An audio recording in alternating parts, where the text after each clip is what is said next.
kami dari kelompok T. Kami dari kelas ST26. Nah, pada kesempatan kali ini, kami akan menjelaskan materi mengenai air pollution atau polusi udara, terutama kualitas udara di Indonesia. Nah, sebelumnya perkenalkan anggota kelompok kami, yaitu saya, Hesti Indriani, dengan NIM G540223108.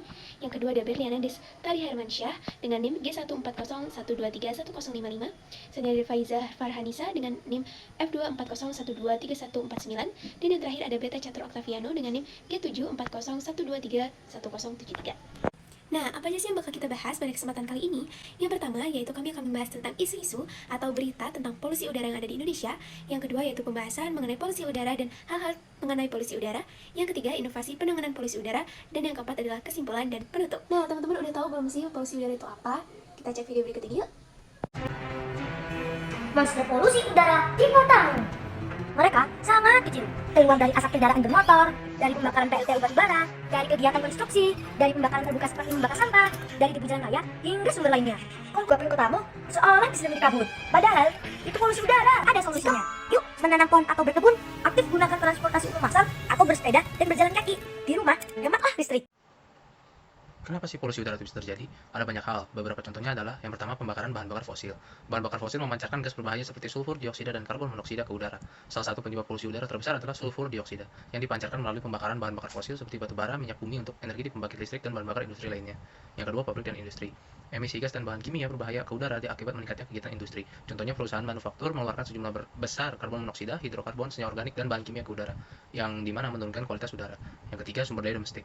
Efek dari sumber domestik seperti penggunaan cat kimia dan penggunaan AC yang berlebihan, produk pembersih rumah tangga juga, dan perlengkapan pengecatan melepaskan bahan kimia berbahaya ke udara mencemari lingkungan. Sumber polusi lainnya itu ada materi partikel tersuspensi, terkadang dikenal sebagai SPM. SPM mengacu pada partikel yang melayang di udara dan biasanya disebabkan oleh debu, pembakaran, dan faktor lainnya.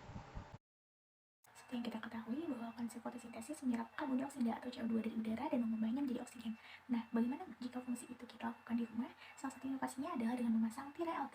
Tirai alga adalah tabung yang berisi alga mikroskopis yang dapat menyerap karbon dioksida atau CO2 dari udara dan dapat melakukan fotosintesis, sehingga inovasi ini dapat mengurangi polusi udara. Selanjutnya adalah menara bebas asap. Menara bebas asap ini akan mengeluarkan udara bersih dengan menggunakan filter udara. Filter udara ini menggunakan saringan halus yang dapat menarik partikel-partikel asing di luar melalui ventilasi. Nah, menara bebas asap ini akan menjadi peluang bagi wilayah Jabodetabek untuk menjadi wilayah yang bebas polusi udara. Nah, teman-teman tahu gak sih, lumut itu bisa menjadi penyedot polutan udara dan berfungsi sebagai 275 pohon. Nah, lumut ini sistem penyaringannya adalah alami, di mana kontaminan tersebut dicerna oleh bakteri yang ada pada lumut sehingga dapat mengurangi polusi udara. Nah, hal ini diterapkan oleh Green City Solution yang ada di Eropa, tepatnya di kota Jerman. Green City Solution ini merupakan perusahaan rintisan yang membangun dinding berlapis lumut dan juga bangku pohon di seluruh kota Eropa. Nah, hal ini dapat membantu mengurangi polusi udara dan juga mempercantik kota. Pencemaran udara merupakan fenomena yang timbul akibat adanya berbagai zat berbahaya yang tersebar di atmosfer, mengakibatkan dampak negatif pada kesehatan manusia dan makhluk hidup lainnya. Partikel-partikel yang terdapat dalam udara dapat menciptakan resiko serius terhadap sistem pernapasan manusia, seperti penyakit paru-paru dan gangguan pernapasan lainnya. Terdapat 4 dampak polusi udara dalam kehidupan sehari-hari. Yang pertama, pada bidang kesehatan, polusi udara dapat menyebabkan berbagai masalah kesehatan, seperti penyakit pernapasan, asma, iritasi mata, dan masalah kardiovaskular. Yang kedua, pada bidang lingkungan, polusi udara dapat merusak hewan dan tumbuhan karena adanya pencemaran udara.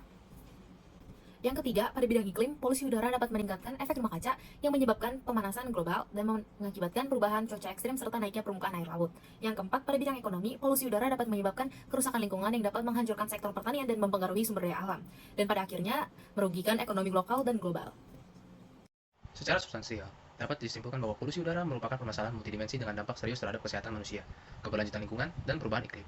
Sumber-sumber utama polusi udara termasuk aktivitas industri, transportasi, dan pembakaran bahan bakar fosil, menghasilkan berbagai senyawa kimia dan partikel yang merugikan kualitas udara. Efek kesehatan dari paparan polusi udara melibatkan resiko penyakit pernapasan, penyakit jantung, dan dampak sistemik lainnya.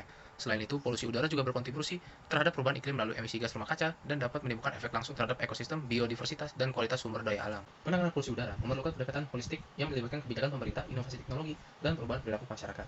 Pengembangan dan penerapan teknologi bersih, peralihan ke energi terbarukan, serta penguatan regulasi terkait emisi menjadi kunci untuk mengurangi dampak polusi udara.